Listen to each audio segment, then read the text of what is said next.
जय हिंद बच्चों।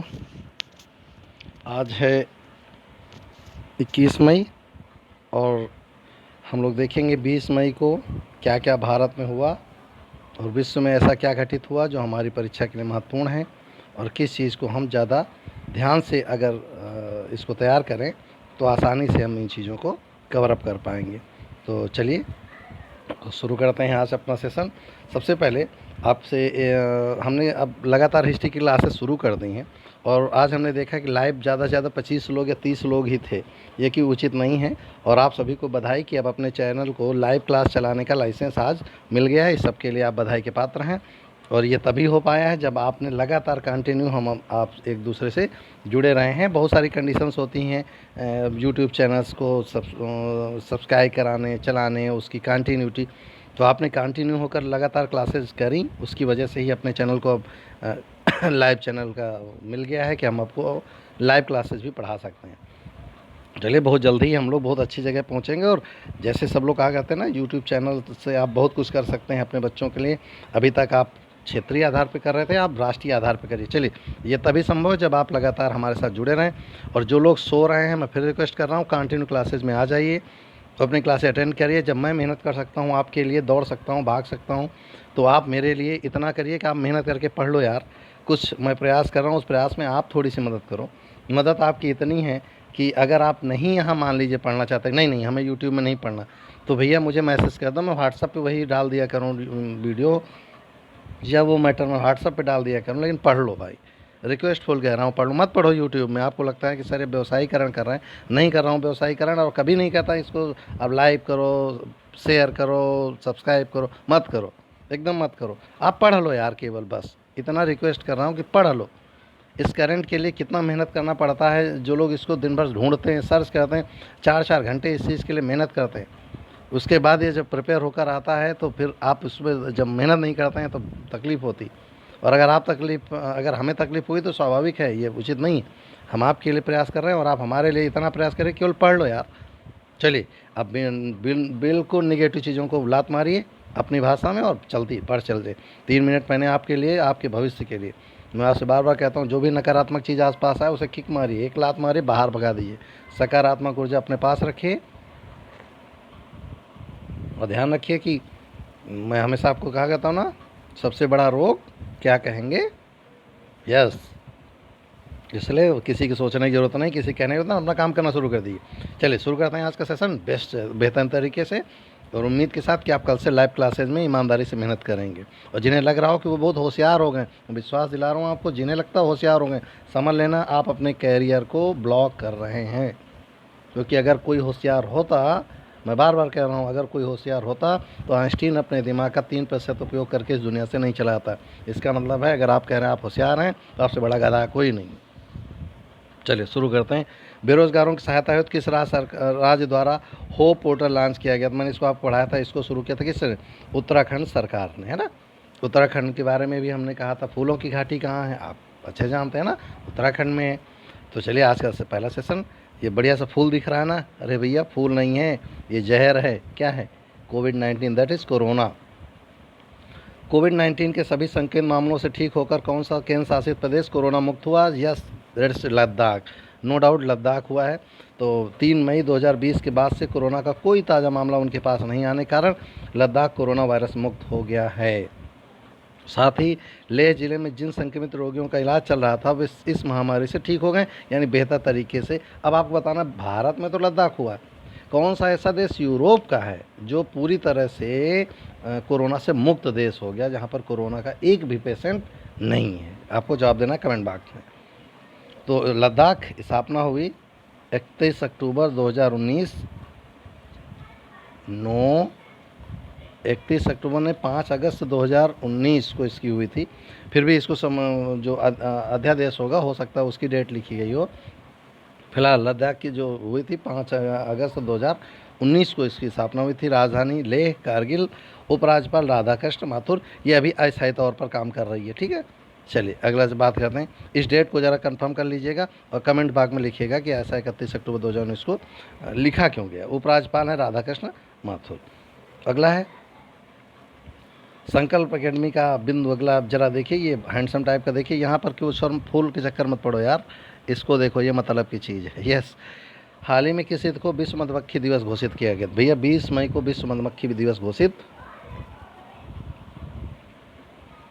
हर साल 20 मई को विश्व स्तर पर वर्ल्ड बी डे यानी विश्व मधुमक्खी दिवस मनाया जाता है। आज ही के दिन यानी 20 मई को आधुनिक मधुमक्खी पालन की तकनीक का जनक कहे जाने वाले एंटोन जानसा का जन्म 1734 में स्लोवेनिया में हुआ था।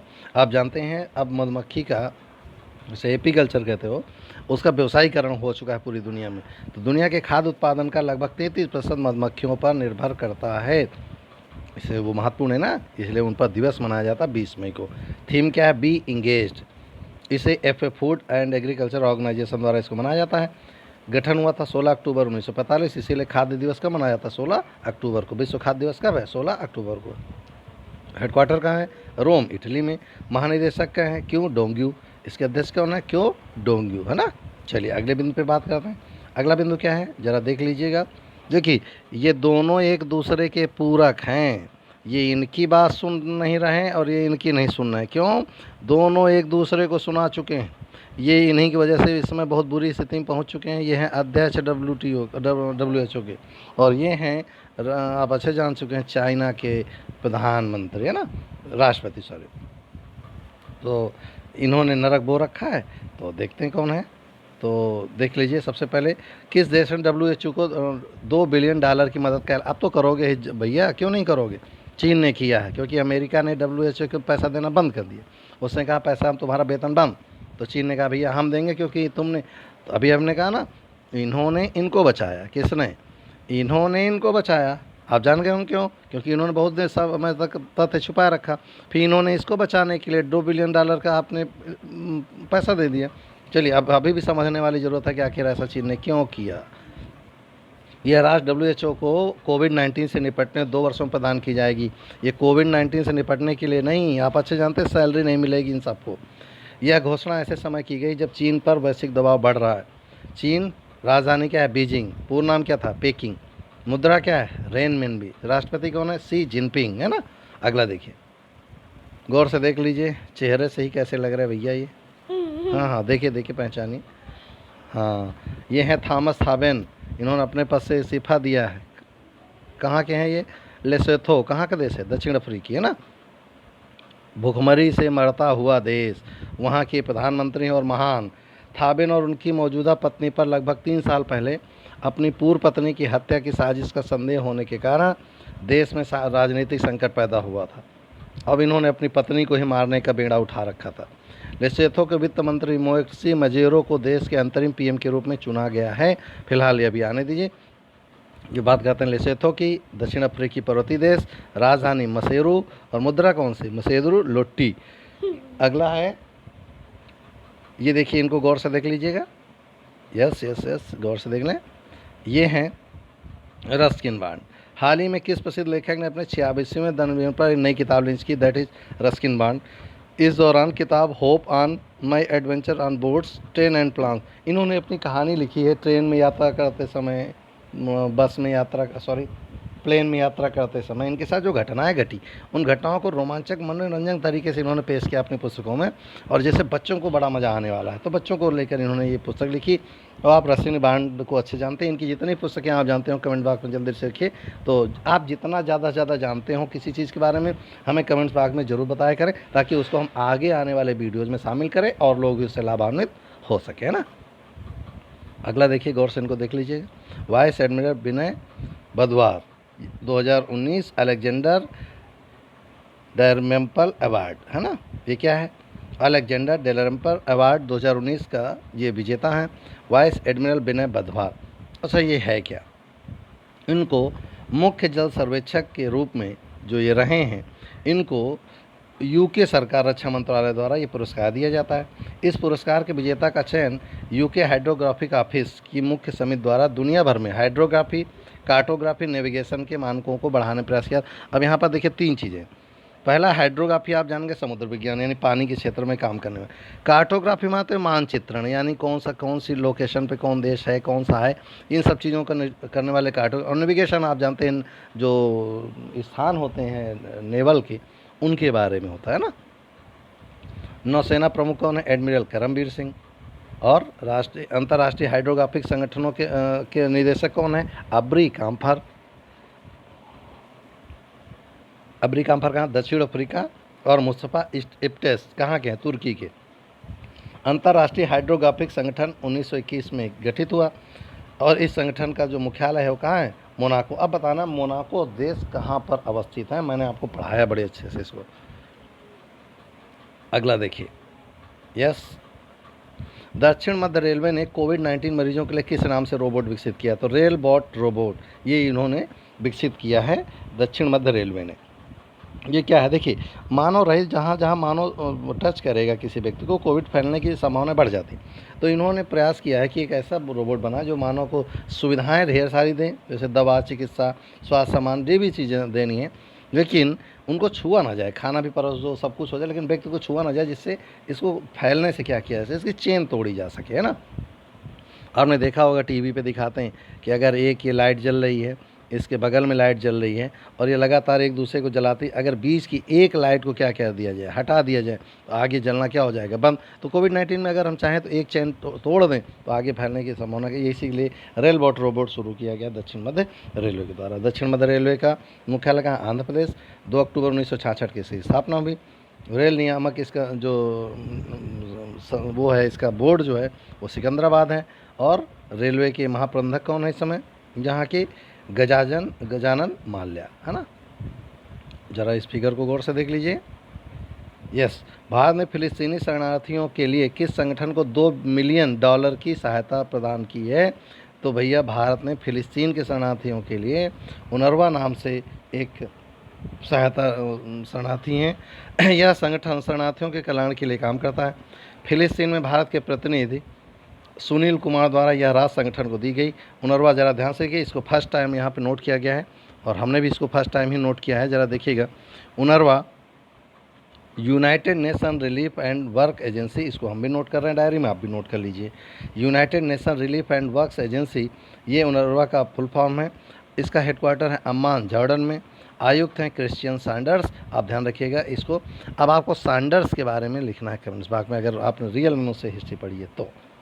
अगला देखिए भाई, बहुत सारे गायक मिल रहे हैं हमको, देखिए ज़रा पहचानिए कौन कौन है। आशा जी हैं, महादेवन जी हैं, सोनू निगम जी हैं, ऐसे है ना। ऐसे ही कैलाश खेर, बहुत सारे लोग इसमें हैं, इनको ज़रा पहचान लीजिए भाई। ये पिक्चराइजेशन नहीं कर रहा है, ये देश के लिए इस समय कुछ कर रहा है। देखिए क्या है, लता मंगेशकर तथा अन्य ने आत्मनिर्भर भारत के लिए कौन सा सॉन्ग गाया है? तो जयतु भारतम। जयतु भारतम का मतलब भारत जीतेगा। उन्होंने गाना भारत के लोगों को और प्रधानमंत्री नरेंद्र मोदी को समर्पित किया है। इस गीत को प्रसिद्ध संगीतकार और कवि और लेखक प्रसून जोशी द्वारा लिखा गया। आपको पता है पीसीएस में क्वेश्चन पूछा गया था प्रसून जोशी इतना ख्यात प्राप्त कहाँ से हुए? तो ध्यान रखिएगा, जो आप लोग कहा करते हो ना, ठंडा मतलब कोका कोला होता ना, ठंडा मतलब कोका कोला, ये किसने लिखा था? प्रसून जोशी। ये पहला इनका ऐड था, जिसके बाद ये व्यक्ति पूरे वर्ल्ड में फेमस हो गया और फिर ये बहुत बड़े लेखक हो गए। वर्तमान में तो कहना ही क्या। तो इसमें बहुत 200 लोगों ने लगभग गाया है एक गाने को, जो भारत को और नरेंद्र मोदी को समर्पित है। ज़रा देख लीजिएगा, नेशनल टेस्ट अभ्यास, इसको देख लीजिएगा फिगर को गौर से। यस, इस फिगर को ज़रा गौर से देख लें, उसको भी ना देख लें तो आप ज़रा इसको देख लें। देखिए होता क्या, मैं आपको पहले बता दूं, जैसे हम नीट की परीक्षा दे रहे हैं, देते हैं ना, हम रीत की परीक्षा देते हैं राजस्थान में। इन परीक्षाओं को बच्चों को ज़्यादा से ज़्यादा अभ्यास कराया जाए पहले से, ताकि वो अच्छे सफल हो सकें। उसके लिए एक ऐप लॉन्च किया गया, उससे नाम रखा गया नेशनल टेस्ट अभ्यास। इस ऐप को राष्ट्रीय परीक्षण एजेंसी यानी NTA द्वारा विकसित किया गया है। यह एप्लीकेशन जी मेंस, नीट आज जैसी परीक्षाओं के उम्मीदवारों को मॉक टेस्ट देने में मदद करेगा। मुख्य उद्देश्य क्या है? लॉकडाउन के कारण बंद पड़े शिक्षण संस्थानों के दौरान छात्रों की मदद करना। और इसको किसने किया? केंद्रीय मानव संसाधन मंत्रालय द्वारा। मंत्री कौन है? रमेश पोखरियाल निशंक। तो ये था हमारा सेशन। अब बात करते हैं महत्वपूर्ण बिंदु जो हमने अपनी संस्था की ओर से आपको प्रोवाइड किए हैं। चलिए, विश्व स्वास्थ्य संगठन कोविड-19 की हैंडलिंग की स्वतंत्र जांच करेगा। अच्छे से आप जानते हैं क्यों करेगा, क्योंकि भाई यही एक तरीका है ताकि निष्पक्ष रूप से पता चले कि आपने क्या किया है, मीन्स चाइना ने क्या किया। 20 मई को लेखक और सुमित्रा पंत, प्रकृति का सुकुमार इनको कहा जाता है, नोट कर लीजिएगा जो लोग लेखपाल दे रहे हों, वहाँ पेपर में आएगा। प्रकृति का सुकुमार कवि किसको कहा जाता है? सुमित्रा पंत को। इनकी 20 मई को जयंती मनाएगी। परजीवी कवक की एक नई प्रजाति खोजी गई जिसका नाम ट्विटर के नाम पर दिया गया। तो आपसे हाल में पूछेगा ट्विटर क्या है, तो आप कहेंगे एंड्रॉयड फ़ोन ऐप है। नहीं भैया, एक परजीवी है, पैरासाइट्स है ना। दिल्ली विश्वविद्यालय ने पब्लिक हेल्थ स्कूल स्थापित करने की घोषणा की। पीएम ई विद्या कार्यक्रम के लिए 100 विश्वविद्यालयों को चुना गया। आपसे पूछेगा, चलिए ये तो हो सकता है। अगला, पाकिस्तान की पहली सिख महिला पत्रकार मनमीत कौर को ब्रिटिश अवार्ड के लिए नामांकित किया गया। ये भैया बहुत कम ही होता है, ये कोई बहुत ही आपकी भाषा में, हमारी भाषा में कहें तो मजबूत टाइप की महिला होगी जो अवार्ड पा रही, वैसे वहाँ बहुत मुश्किल ही है। AITA ने अंकिता रैना और दिव्य शरण को अर्जुन पुरस्कार के लिए नामांकित किया है। AITA का फुल फॉर्म लिखिए कमेंट बॉक्स पे। विश्व स्वास्थ्य संगठन ने दक्षिण एशिया से भारत को कार्यकारी बोर्ड चुना गया, यानी WHO ने दक्षिण एशिया में सभी देशों में भारत को कार्यकारी बोर्ड के लिए चुना गया है। नेपाल ने अपने नए नक्शे में डिपू लेक, काला पानी, लियम्पधुरा को अपने क्षेत्राधिकार। अब मेरी बात अच्छे से समझ लीजिए, ये सारा का सारा नाटक करवाया जा रहा है चाइना द्वारा। अब ये सारा नाटक है क्यों, ज़रा देख लीजिएगा। ये है कहानी क्या है, देख लीजिएगा। पहले हमें जब जाना होता था मानसरोवर कैलाश की यात्रा करने के लिए, तो हम 80% हिस्सा चाइना में चलते थे, 20% इंडिया में चलते थे। इसके बन जाने के बाद जो हमने रास्ता बनाया नेपाल होके, उसमें 86% हिस्सा भारत का है, 14% हिस्सा चाइना का है। इससे वो बौखलाया, उसका राजस्व बहुत सारा चला जा रहा है और उसे लगता है कि अब हम पर डिपेंडेंसी इंडिया की ख़त्म हो रही है, तो अपना तो नहीं कर सकता, लेकिन चाइना से करवा रहा है और आप नेपाल से करा रहा है, क्योंकि नेपाल के पास खाने पीने कुछ है नहीं। एक तरह से कहने भिखारी देश होने के कारण उसका जो दे देता वही महाराज की जय। तो चाइना की समय जय बोल रहा है, क्योंकि उसे मिल रहा है। भारत सरकार ने इस पर आपत्ति दी और हमारा अपना विचार है कि आपत्ति होनी चाहिए, क्योंकि नेपाल भी कभी न कभी, आपको याद है उदयन के समय मैंने आपको पढ़ाया था, उदयन के समय नेपाल भी रिश्तेदारी थी हमारी। और आपको तो अच्छा से पता भैया, जो सीता जी थी वो तो नेपाल की ही थी। जनक जी कहाँ के शासक थे? नेपाल क्षेत्रों के, है ना। चलिए, ये हमारा ही है, इसलिए उनको गलत है, नहीं करना चाहिए। ओप्पो कंपनी ने दुनिया में 5G को बढ़ावा देने के वोडाफोन के साथ साझेदारी करने की घोषणा की। नया बिंदु था। चलिए मुख्य बिंदु जल्दी देख लीजिए। एपीकल्चर मधुमक्खी पालन से संबंधित है ना। सेरिकल्चर रेशम कीट से, पीसीकल्चर मत्स्य पालन से, माइकोलॉजी कवकों से, नोट कर लीजिए माइकोलॉजी, पेपर में आ जाएगा। फाइकोलॉजी वालों के, एंथोलॉजी पुष्पों के अध्ययन को, है ना। इसके बाद पामोलॉजी फलों के अध्ययन को, आर्नेथोलॉजी पक्षियों के अध्ययन को, और इक्योथोलॉजी किसके अध्ययन से? मछलियों के अध्ययन से। एंटोमोलॉजी कीटों के अध्ययन से। डेंड्रोलॉजी वृक्षों झाड़ियों के, इसे वर्बेलोलॉजी भी कहते हैं। आफियोलॉजी सर्पों का अध्ययन। सोरोलॉजी छिपकलियों का अध्ययन। और सिल्वीकल्चर काष्ठी पेड़ों का अध्ययन। ये इसको नोट कर लीजिएगा, पेपर में बहुत कम जगह आप इसको पाएंगे। और इसको जिस तरह डिजाइन किया देख लीजिए गौर से, केवल फिगर आपको याद रहे तो आपको बहुत कुछ याद आ जाएगा। Yes, next. आज देश कौन सा है? इराक। कहाँ पर है ज़रा देख लीजिए। ये है रेड कलर का इराक। इधर है मिस्र, ये है सऊदी अरब, इधर है ईरान, इधर है अजरबैजान, इधर है तुर्की, इधर है सीरिया। तो ये थे हमारे देश और ये है इराक। चलिए, इराक राजधानी क्या है? बगदाद। मुद्रा क्या है? इराकी दिनार। प्रधानमंत्री मुस्तफ़ा अल कांधेमी। राष्ट्रपति बरहम साले। महाद्वीप एशिया। राष्ट्रभाषा अरबी कुर्दिश। जनसंख्या में स्थान 39वां।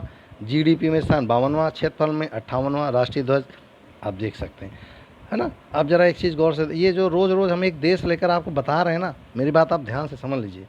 हो सकता है आप में इसमें बहुत सारी चीज़ें आपके मतलब की ना हो, लेकिन ये आपके उन मित्रों के लिए, उन भाइयों के लिए जो इंटर पास आउट कर रहे हैं, जो पुलिस के लिए, आर्मी के लिए या किसी परीक्षा के लिए तैयारी कर रहे हैं, उनके लिए बहुत महत्वपूर्ण है, क्योंकि उनके यहाँ ऐसे छोटे छोटे प्रश्न पूछे जाते हैं, है ना। चलिए अब बात करते हैं आपके लिए, देखते हैं आपका दिमाग कितना तेज़ काम करता है।